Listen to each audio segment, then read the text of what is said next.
The world is not as it seems. A hidden war rages. It's fought in the shadows. It's fought in silence. The victims often don't even know they are players. This is the war of evil altars. Their weapons are not guns or bombs. They use manipulation and deception. They prey on the unsuspecting. We must expose the truth and fight back.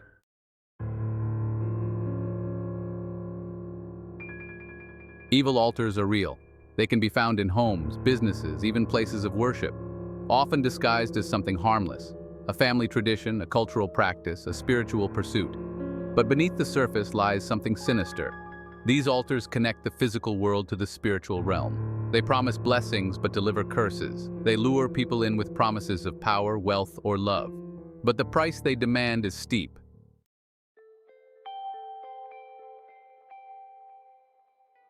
There's a particular group targeted by these evil forces. They are the chosen ones. These individuals possess unique qualities. They are often empathic, compassionate, and driven by a strong sense of purpose. But they also make them magnets for darkness. Evil altars seek to exploit their gifts and corrupt their purpose.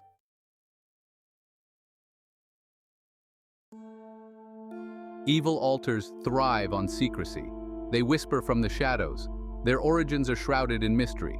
These altars are more than just physical objects. They are focal points of energy, infused with the intent of their creators. Think of a spider web glistening with dew. It seems beautiful, delicate, but it's a trap. Evil altars lure the unsuspecting, ensnaring them in a web of manipulation. They act as bridges between our world and the realm of spirits.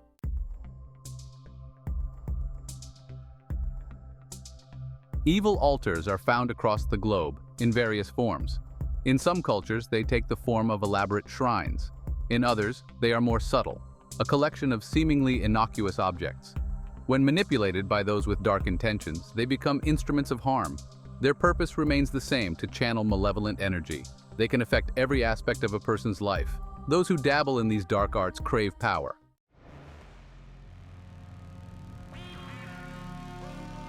Evil altars don't discriminate. They can be found anywhere, used by anyone willing to pay the price. A jealous lover, a greedy businessman, a power-hungry politician. These individuals make deals with dark forces. The altars become the conduit for these unholy transactions. But the price of such power is always higher than it seems. The forces they unleash are unpredictable, uncontrollable. Those who traffic in these dark arts often become consumed by them.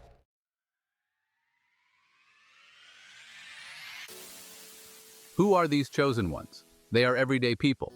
They are our neighbors, our colleagues, our friends. They may have lived ordinary lives, unaware of the destiny that awaits them. They possess an innate empathy, a deep understanding of the human spirit.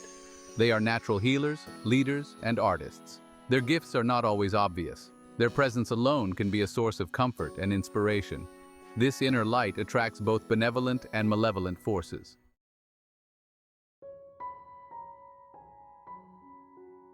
Why are the chosen ones so susceptible to the manipulations of evil altars?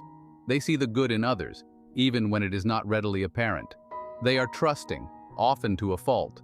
This innocence, this purity of spirit makes them appealing to those who dabble in the dark arts. They are seen as easy prey, ripe for manipulation. Their gifts, their talents, their very essence, these are what the puppet masters crave.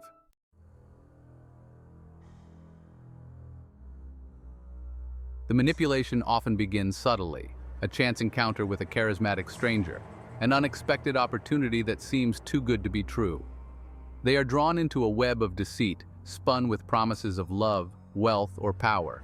As they become more entangled, they become increasingly isolated from their loved ones. Their relationships suffer, their health deteriorates, their lives begin to unravel. Their once bright aura becomes clouded, their light dimmed by the encroaching darkness.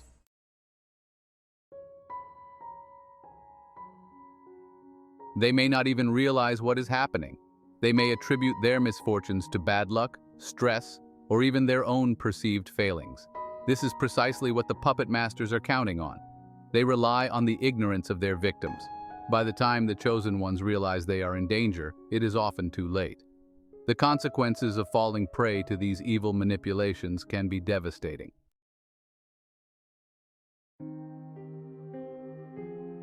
Section 1. A mother's anguish. Sarah, a single mother, always knew her daughter Jessica was special. Jessica was gifted, a natural empath. She drew people in with her warmth. Her smile lit up a room. But as Jessica blossomed, a darkness descended. It started subtly: sleepless nights, unexplained illnesses. Her once vibrant aura dimmed. Sarah sought help from doctors, therapists. No one had answers. Jessica grew weaker, her spark fading. Desperate, Sarah confided in a friend. Her friend, familiar with the unseen world, saw the truth. Jessica was caught in the web of an evil altar.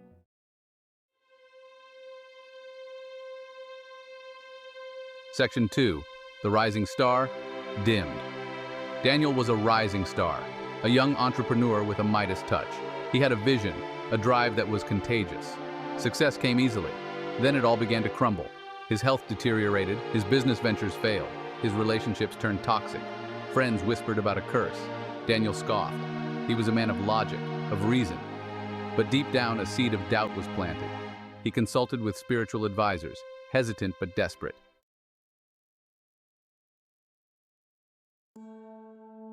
Section 3. Whispers in the Congregation. The small church was a beacon of hope in a troubled community. Pastor Michael, a charismatic leader, had a gift for healing. People flocked to his sermons, seeking solace and guidance. Then, a shadow fell over the congregation. Unexplained illnesses spread. Families were torn apart by conflict. Pastor Michael, once a pillar of strength, seemed drained. Whispers of dark forces at play spread through the congregation. A small group, led by a devout woman named Mary, refused to believe their beloved pastor was losing his way.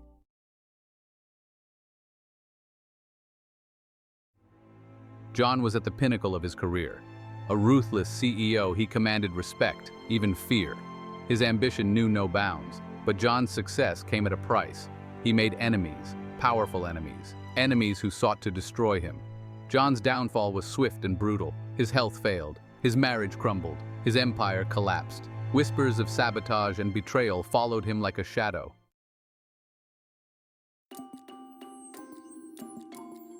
Evil altars thrive on secrecy.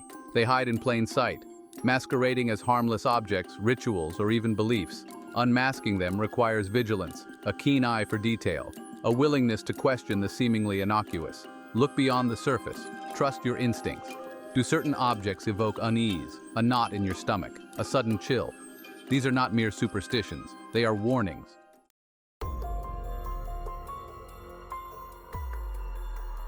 Be mindful of your surroundings.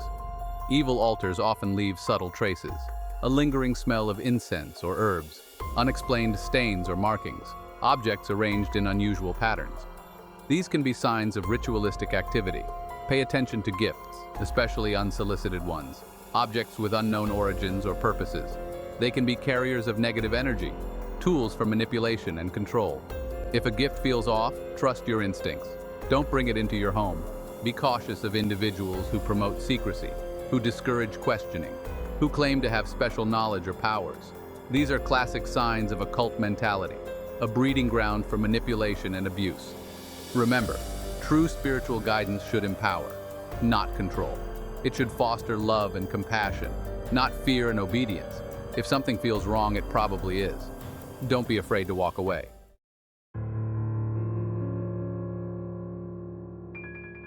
Section 3. The Language of Shadows. Evil altars communicate through symbols. These symbols can be found on objects, drawings, even tattoos. They hold specific meanings, often malevolent in nature. Learning to recognize these symbols is crucial. Seek out experts. Knowledge is power. Evil altars thrive on ignorance. It's time we opened our eyes to the dangers that lurk within it.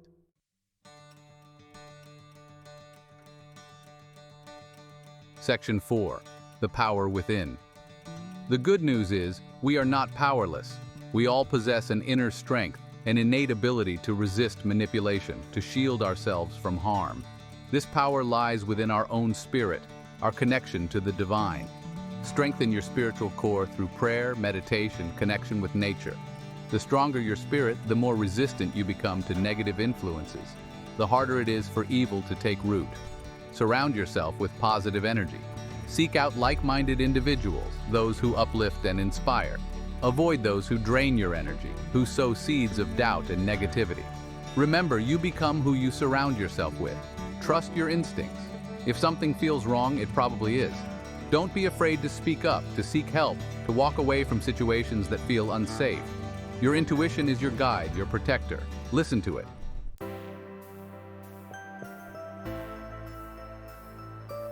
Section 1. Shielding your light. You can protect yourself from the insidious influence of evil altars. You are not powerless. Your spirit, your inner light is your shield. Nurture it. Strengthen it. Imagine a bright white light surrounding you, a barrier against negativity. This is your spiritual shield. Visualize it daily. The stronger your belief, the more impenetrable your shield becomes. Fill your life with positivity, love, laughter, creativity. These high vibrations repel negativity, like light driving away darkness. Embrace joy.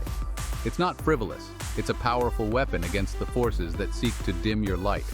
Cleansing rituals can purify your energy, your home. Simple acts like burning sage, using salt baths, or meditating with crystals can disrupt negative energies. These practices are not mere superstition. They are ancient wisdom, passed down through generations.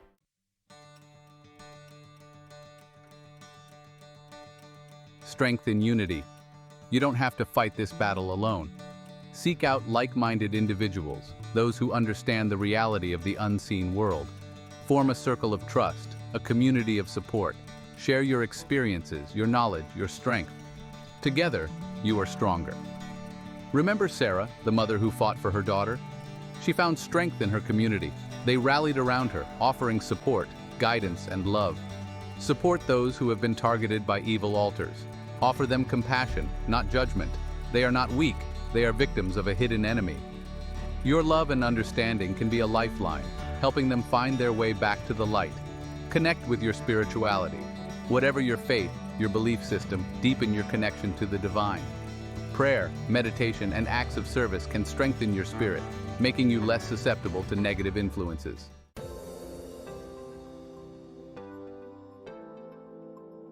Knowledge is power. Share it. The most potent weapon against evil is knowledge. Share what you've learned. Educate others about the dangers of evil altars. Break the silence. The enemy relies on secrecy, on our ignorance. Talk to your loved ones, your friends, your community. Spread awareness. The more people understand the reality of these threats, the less power these unseen forces have over us. Don't be afraid to speak out against those who use these dark practices. Expose their deception. Hold them accountable. Silence only empowers them. Your voice, your courage can make a difference. Remember, knowledge without action is meaningless. Take steps to protect yourself, your loved ones, your community. Be vigilant, be proactive, be the light that shines in the darkness.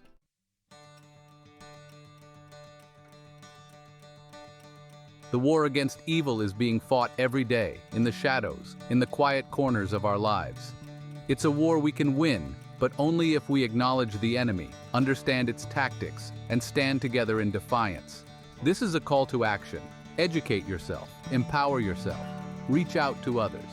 Together we can break the chains of manipulation, extinguish the flames of evil, and create a world where everyone's light can shine bright. The time for silence is over. The time to act is now.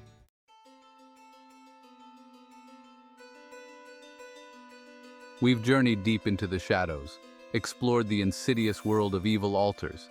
These hidden forces operate just beyond our perception, seeking to control and consume those chosen for greatness. The chosen ones, they walk among us, unaware of the cosmic battleground they inhabit. Their innocence, their light, makes them targets.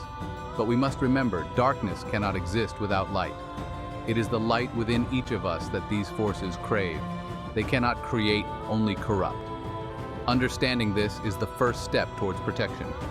We've seen the devastation wrought by these unseen forces, the anguish of a mother fighting for her daughter's soul, the promising career reduced to ashes, the sanctuary of faith poisoned by envy and greed. These are not isolated incidents, but echoes of a war waged since time immemorial. The enemy fights with whispers, not shouts. It operates through suggestion, not force. It seeks to divide, to conquer from within. Recognizing these tactics is crucial to our defense. We must be vigilant, ever watchful for the subtle signs, the red flags that betray the presence of evil.